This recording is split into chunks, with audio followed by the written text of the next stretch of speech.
Protect your DNA. BioPQQ can promote formation of new mitochondria. Infowarsstore.com.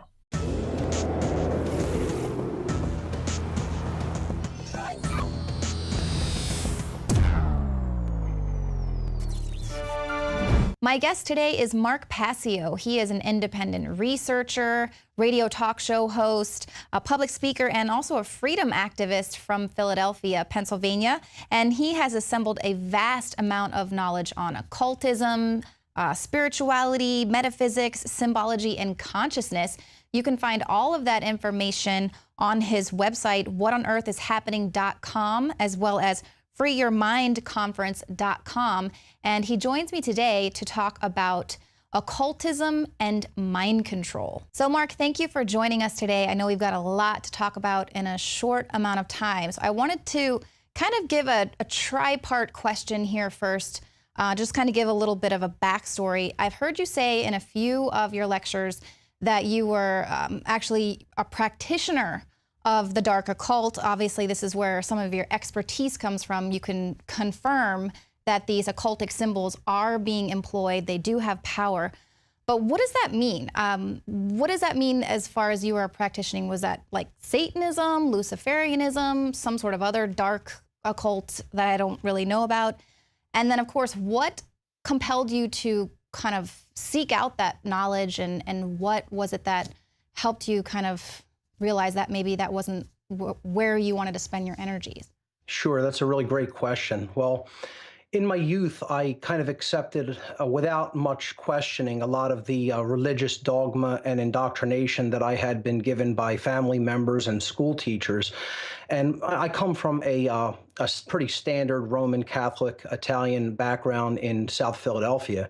And my family was kind of the type that never really challenged belief systems, certainly never questioned authority, anything like that. And, back then when I was given a lot of those dogmatic beliefs and kind of accepted them, I certainly lacked a lot of the knowledge about what religious indoctrination is about and why it's done. I certainly didn't know anything about astrotheology at that time. And a lot of that knowledge probably could have put some of that indoctrination into perspective. But since I lacked it, my disillusionment with modern organized religion turned into extreme anger.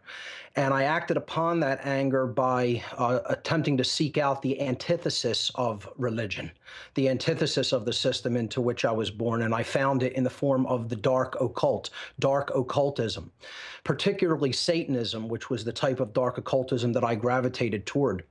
And I espoused a lot of satanic beliefs and ideologies, particularly through writing and music. Some of my work was eventually recognized by Anton LaVey, who was the high priest of the organization known as the Church of Satan at that time. He has since died. But he asked me to take part in the Church of Satan and become a priest within its membership. And I accepted that offer, and I became a priest in the Church of Satan. And what my job was to do was basically, for the most part, explain the ideology of Satanism to people in an attempt to take more people into the ranks of that ideology.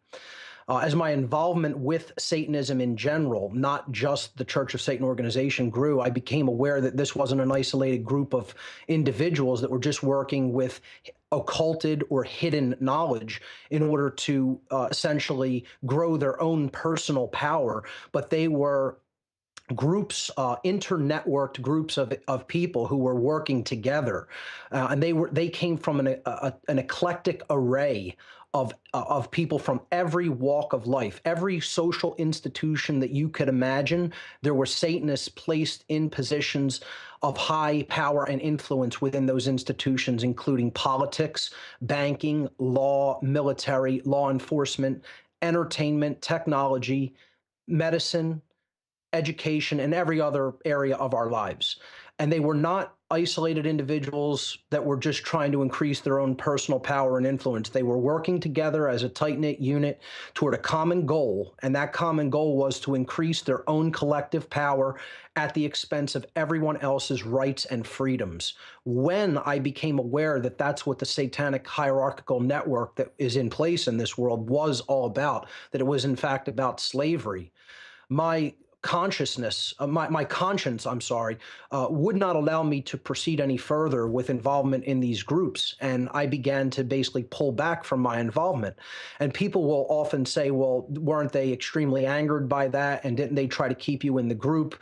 They were initially trying to groom me for higher levels of involvement with other network and think tank groups that, go much higher into politics and certainly into eugenics operations.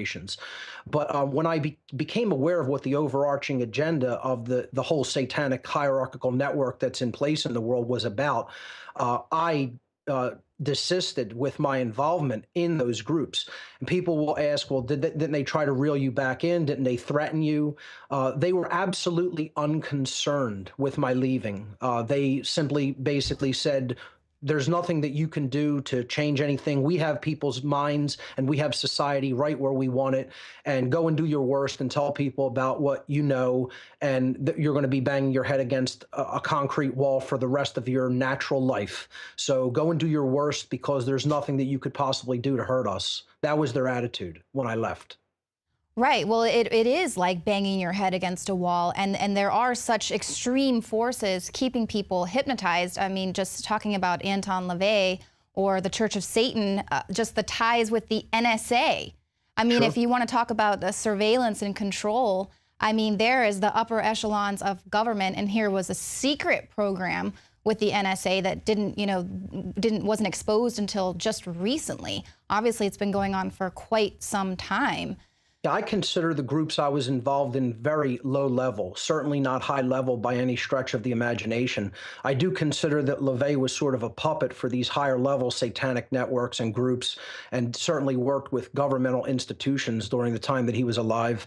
Most people don't really understand what the ideology of Satanism is. They think it's about devil worship. It has nothing to do with the worship of the Christian notion of the devil. Satanism basically has four main tenets or overarching principles of belief.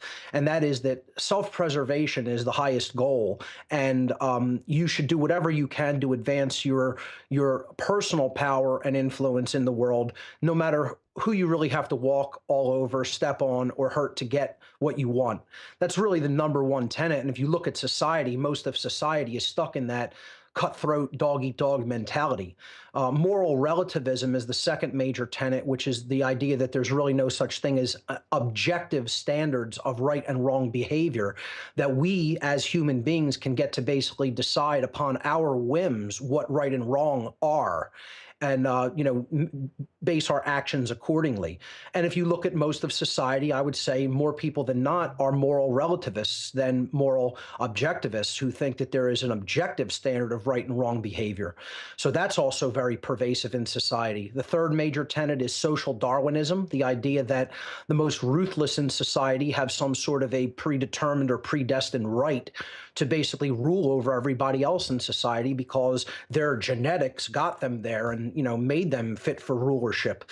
And, many people will actually think like that and think that that's okay, that that's just the natural order or the way things are, so that's also very pervasive in our society. And finally, the fourth main pillar of Satanism is eugenics, the idea that those who are socially fit to rule and they're the fittest in society and therefore they've come out on top and they're ruling the roost, well, they can get to decide who basically propagates their genes and who does not, or in other words, who gets to live and who dies, who must die.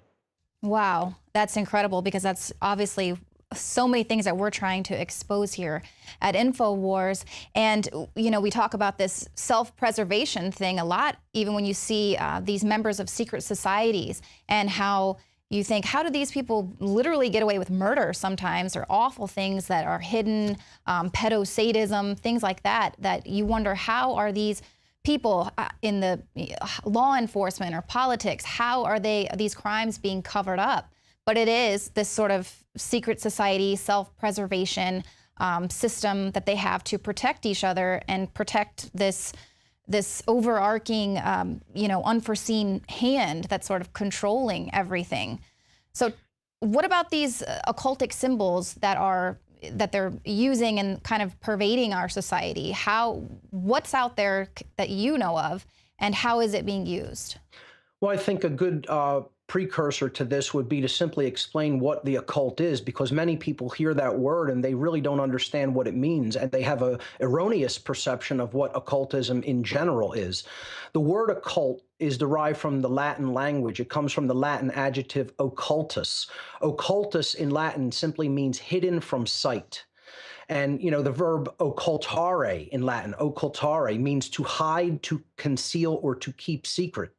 So both of these words in Latin are in turn derived from the Latin word oculus. Oculus means eye.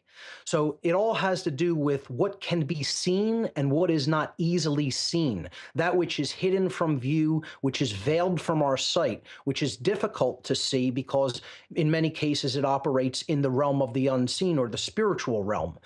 And that's all the occult is. The occult is knowledge that has been hidden for particular reasons, and we can get into what those reasons are, but it's knowledge that is hidden and held by very few people.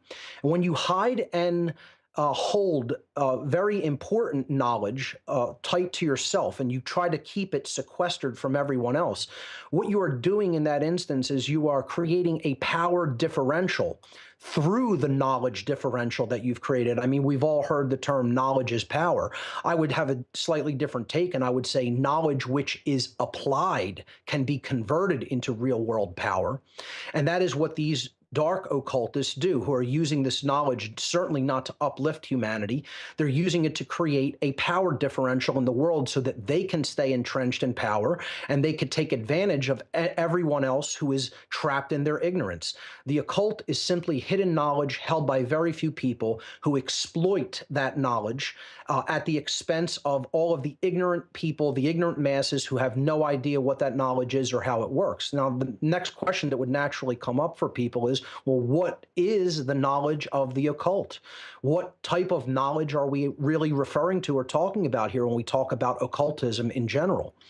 Occultism is a body of science which is just not generally known to the wide body of human beings. It's hidden knowledge about two overarching fields of study of human endeavor, and that is the human psyche, the mind, and how the mind works, all of its inner workings and operations, okay? How the psyche actually operates, what human motivations are and how they work. I would call this the inner world of the individual. And in the occult, this is often referred to as the lesser arcana, or the body of knowledge that constitutes the microcosmic world. In other words, the world of the individual, the psyche. Then there's a second body of knowledge that is about the greater spiritual laws that ultimately the entire universe is bound by and works according to. This would be considered the major or greater arcana of knowledge, or the macrocosmic world. This is knowledge about the spiritual laws of the universe, and also the physical sciences, because much of the physical sciences workings is also occulted and hidden from us so that our society doesn't progress and advance in ways that the people who currently hold the reins of our society don't want it to. So we have to understand that there's a body of spiritual, or what I simply refer to spiritual laws, or what I simply refer to as natural law in my work, that is a part of the occult knowledge. It's a part of the macrocosmic knowledge that comprises what is known as the major arcana, or the greater arcana of occult knowledge. That being said, those two bodies of knowledge really constitute everything that humanity needs to understand to become free. That's why it is hidden. That's why it is occulted, because the people who are currently enslaving humanity and who are currently running our society don't want the playing field to be leveled by this knowledge being understood by people. Because if people understood it in mass, they would be able to empower and free themselves from what is being done to them, from them being kept in the condition of human slavery as they are right now. Occult knowledge is neither good or bad. It's not something that is inherently positive or negative. The consciousness of the wielder of that knowledge will ultimately determine whether that knowledge is actually being applied for good or ill. In other words, either for the uplift of humanity by spreading it and distributing that knowledge throughout the human population, and therefore enlightening people and making them be able to be informed and make their own good choices and good decisions in harmony with the spiritual laws of nature, natural law, or whether that knowledge, that occulted knowledge, will be used for ill, for evil purposes, for control, for manipulation over the people who currently lack it and are ignorant of it. And that's the difference that I would describe between light occultism, or what I simply have come to call de-occultism, which is what I consider myself, a de-occultist, someone who is trying to bring that hidden knowledge out into the light of day for all to see and understand, versus dark occultism. Dark occultists want to deliberately hide and keep that knowledge hidden in order to create and maintain that power differential that they currently have. Well, exactly, because as long as they can keep a false reality, people just kind of in a fog, no one can change the reality because they don't actually have a grasp of what reality actually is. They're just in a trance with all of this symbolism bombarding them everywhere. Obviously, the Infowars viewers, they know all about, the all-seeing eye and the pentagram and these sorts of things. But this symbolism is in advertising, just basic advertising. Talk to me a little about that. Sure, it really goes quite deep, and I think this example that I would like to bring up is going to really illustrate what the occult truly is and how it's applied in society, and how it works upon the psyche of individuals that have no idea about the symbols that are used against them, and they have no idea about the deep inner knowledge of the psyche that is wielded over them by people who do very deeply understand it. To understand this example, we have to just simply delve into the world of archetypes, which are types of basically rudimentary type symbols. An archetype is considered an original pattern from which other patterns or other more advanced type symbols are basically based, okay? So it's a model or an original form or a prototype of some kind. And there's some basic symbolic archetypes. Of course, we have the circle, which represents infinity and eternity and perfection and the divine. The circle has always kind of been considered a shape that represents the divine. It's based on a number that cannot really be ever pinned down to exactitude, pi, of course. And, it's just a symbol that has represented perfection throughout all different traditions in human history. Conversely, the opposite of that, the square, is another archetype, and it's represented stability, but also rigidity and imperfection. And it's represented things that are earthbound, that are very earthly and human, as opposed to divinity, like the circle represents. So then we have another archetype, the triangle. We see this a lot in symbolism as well, because it represents balance, it represents union or coming together of often opposite extremes. It represents the intellect. It represents, in many cases, knowledge. Another archetype is the star, which represents spirit or sovereignty. And, that's, of course, used in politics a lot. And there's many other archetypes that we could get into, but essentially, archetypes resonate deeply with the human subconscious mind. Okay, that's the main thing to keep in mind. Archetypes are kind of embedded almost into our the very fabric of our being, into what one might call our ancestral DNA, because these shapes and symbols have been around with us since humanity has been on this planet. The perverted use of symbolism and archetypes goes on constantly in our society. And again, since people are ignorant about how a lot of this symbolism works, it's quite literally a quote-unquote piece of cake for these dark occultists to wield this knowledge in this way. So I want to give a brief example. Betty Crocker in the 1950s had designed a new instant cake mix, and they didn't know how this was going to be received by American housewives, and so they did a lot of research and development on this product, and they put it out into the supermarkets. They got distribution for it. Spent a whole lot of money to do all of that. And then the cake mix was very unpopular. It did not sell well at all. And there was an underlying reason for this, but Betty Crocker didn't understand that reason at the time. Okay, well, I'll just give a little bit of a background. This cake mix, all you needed to do was just add water to the supplied powder, and then you would bake that, and you'd have an instant cake. In that day, that was considered somewhat of an amazing thing, and unfortunately, housewives didn't go for it. They, and families in general, they made kind of like a statement that this isn't something that we're interested in by their purchase, by their lack of purchase. And Betty Crocker, instead of saying, well, we've kind of received a mandate from the masses of people, they're not interested in this, they decided that they would make people want the cake mix.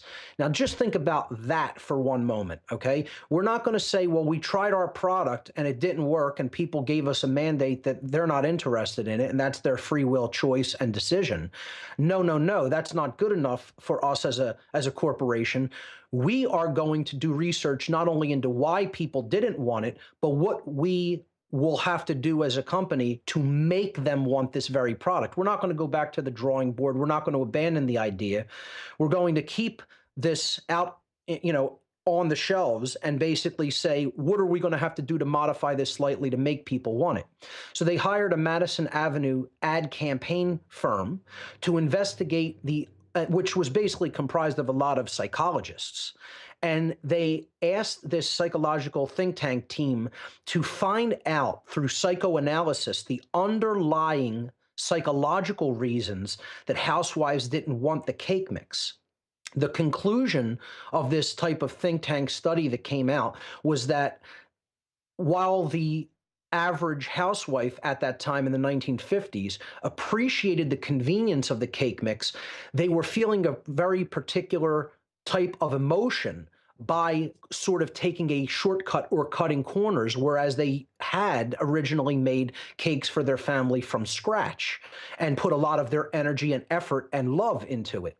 So the emotion that those housewives were feeling was actually guilt. That was the result of the psychoanalysis done by this think tank of Madison Avenue ad campaign firm, think tanks, and psychologists, actually. So what they had to do was attempt to assuage that psychological guilt in those housewives. The way that they did that, very interestingly, was they simply added some words on the instructions on the box. Now, just think about that for one moment. How powerful would a few words on a box be to completely change the mindset of an entire group of people in society? But that's exactly what happened. And this cake mix sold eventually. The 3 words that they needed to add on the box, so the ad campaign firm comprised of these psychologists told Betty Crocker, just keep the mix the way that it is and add on the instructions, add an egg, add 1 egg, where the 3 words need to be put on the box. When the housewives read the new instructions upon trying to find out how the cake mix worked before they bought it, that changed their mind. Now, most people will say, well, what sense does that make and how does that work? And therein lies what the occult actually is, what the knowledge of the occult is, which is what these psychologists applied. That's what we have to understand the occult is. It's deep, ancient, ancestral psychology that is being applied against people who have no idea about how it works. The egg is a symbolic archetype of feminine energy. It is the creative essence of the female that combines with the sperm to create life. It is the feminine fertility symbol. So that is what they were putting in the mind of the housewife. Now you take what we've given you in the cake mix, the instant cake mix that's very easy to prepare, okay? And after you have that, you add an egg to the cake mix. So now symbolically, virtually, through proxy, you are giving your feminine creative essence into the project. And in doing that, those housewives are now assuaging that guilt that they previously felt by not putting enough of, quote unquote, themselves into this undertaking for their family to make this cake. In adding the egg, that psychologically assuaged that guilt subconsciously without those women ever even understanding what had been done through the back door psychologically to them. That, ladies and gentlemen, is what the occult actually is. The cake mix sold like wildfire after they only changed the instructions on the box to add a symbolic archetype to assuage that psychological guilt subconsciously. Wow. Now, if that's not, a powerful enough example, I don't know what is. This is what people have to begin to understand that occult knowledge is, and what it can do, and how it can be applied in a perverted way in society to act as sort of a weapon against people that don't understand how it works. I would suggest that's much more than just clever advertising or clever marketing techniques. I would suggest that that is an absolute perversion of someone else's free will decision-making processes, because you are using knowledge that they lack to essentially steer their mind in a particular direction without them even understanding how you did that. Absolutely. And obviously that was decades ago. No telling how perverse this is in advertising now. We see it with the commercials, McDonald's, Burger King, fast food. You know it's bad for you, but you've just got to go to the drive-through right now. And Rob Dew actually did a report on GMOs. There were a lot of activists calling for labeling for GMOs, and then they took them to this sort of think tank meeting, and by the time they got out of it, they were all pro-GMOs. So it's just pretty amazing how easily we can be programmed. Obviously, I know you've got a ton more information that people can find on your website, whatonearthishappening.com. But just in the last few minutes, is there any advice on how to avoid all of this, or is it all just a matter of educating yourself to the reality so that you can, avoid being brainwashed, basically? Well, I would say, like any other aspects of problem solving, in looking for a solution to what we're facing today in our world, which is certainly about mind control and occultic manipulation of the human psyche through knowledge that is being perverted and exploited. The first step is to recognize that the problem exists and to begin to understand not only that the problem exists, but what are the causal factors of that problem. I would suggest deep ignorance is one of the largest causal factors of the problem that we face as a species. We could talk about the symptoms, and all the different aspects of society that are broken until we're blue in the face, but they're really symptoms and they're effects of the underlying causes. We need to stop trying to treat the symptoms, and we need to go into the realm of consciousness and the understanding of this heretofore occulted information, this occulted knowledge, because it's knowledge that has been hidden about how we work. That's some of the most important knowledge that there is self-knowledge. And then the other knowledge that's been hidden is the knowledge about how the universe works, particularly the spiritual laws of the universe. See, when we start to understand the causal factor lies in ignorance, we're making a diagnosis about the causal factors of the problem. We're not just treating the symptoms. And if you just look at the word diagnosis, that's the first step of healing. You got to make a diagnosis about what's wrong. Dia in Greek is a prefix that means through or by way of, and then the word gnosis in Greek means knowledge. So we're going to get to the solution by way of knowledge, through the knowledge of the causal factors of the problem. Then we can understand how this manifested condition that we've arrived at, called the current human condition, which so many people will say we do not want to be present and we want to get out of this current condition of slavery and control, okay? We can't do that unless we have an accurate diagnosis through knowledge of what the causal factors that created that manifested condition actually are. And in a nutshell, the answer to that, the knowledge that we need to understand, are those spiritual laws of the universe, what I simply term natural law. And my working definition for that is the universal, non-man-made, binding and immutable conditions that govern the consequences of human behavioral choices. So they're universal. That means these laws exist everywhere in creation. There is nowhere that you can go to escape them. They are in effect and you are bound by them. They're non-man-made. They weren't put into effect by any beings in the three-dimensional world in the universe. They were put into effect by the creative force in the universe. Call it God, call it the underlying intelligence behind everything. It doesn't make a difference what you call it. It's the creative energy that ultimately began everything and set the laws of this realm into motion that we call the physical universe. These laws are binding and immutable. That means they're in effect whether we understand them or whether we like that they're in effect or not. And we can do nothing to change that these laws are in effect, just like we can't change the law of gravity or the laws of electromagnetism. They are in effect in the universe, and they are always in effect. We are bound by them. We only can understand their workings and then choose whether to align our behaviors to those workings or not. And what these laws, these spiritual laws ultimately do is they govern the consequences of our behavioral decisions. When we make a choice that is in keeping with these spiritual laws, therefore, that behavior is actually a right under this natural law or spiritual law, then we receive one particular set of results. When we act in opposition to these laws, and therefore we are acting immorally, and we are not taking behaviors that are our right to take, we receive a completely different set of results. It's very, very simple. I simply call the laws that govern whether a society is free or not, the law of freedom. Freedom and morality are directly proportional to each other. As morality increases in any given society, the freedom of that society will also increase. As morality in any given society declines or goes on the wane, then the freedom of that society will also decline, and that society will go ever more toward tyranny and enslavement. True freedom can never exist in a society that embraces the concept or the ideology of moral relativism. This is the main problem that is driving our society into tyranny and slavery.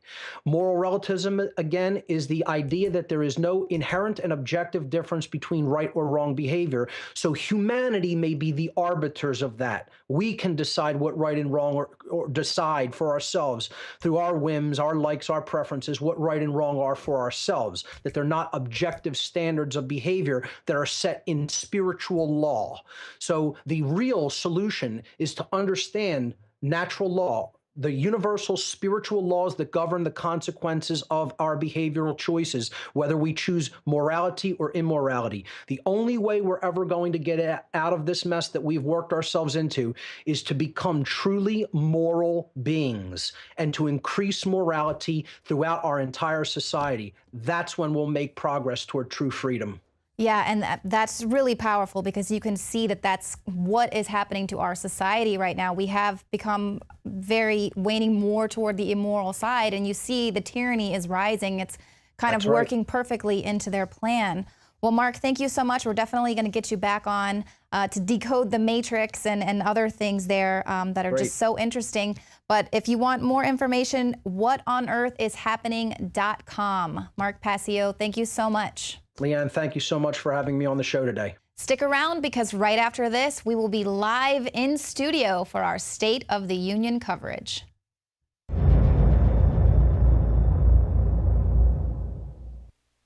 City of Austin tap water versus filtered City of Austin tap water. I can taste dirt in it. God knows what's in this. This has an aftertaste. Tastes like Austin water? Yeah, it does. Ugh. These people just sampled City of Austin tap water straight from the faucet. Next, we had them try a sample of tap water filtered through the ProPure G2.0 filtration system. High quality H2O. That one is better. Tastes like nothing. Yep, I know what good water tastes like. It's good water. Most tap water contains added substances like fluoride, chlorine, Monsanto's deadly pesticide, glyphosate, and many others. Studies prove that these substances are linked to an assortment of major health issues, including tooth decay, lowered IQ, and even cancer. It tastes like you're drinking out of the lake when you're drinking tap water. Yeah, it has that processed flavor to it. The ProPure G2.0 filtration system removes these deadly substances and many more, leaving only fresh-tasting, deliciously clean water. Okay, this is very tasty. It's good water. Refreshing. It's good. Go to InfoWarsStore.com today. Use promo code WATER and save 10% off your ProPure purchase. Again, that's InfoWarsStore.com or call 1-888 253-3139. You are watching the Infowars Nightly News, which airs 7 p.m. Central at InfoWarsNews.com. And your support is helping us defend liberty worldwide.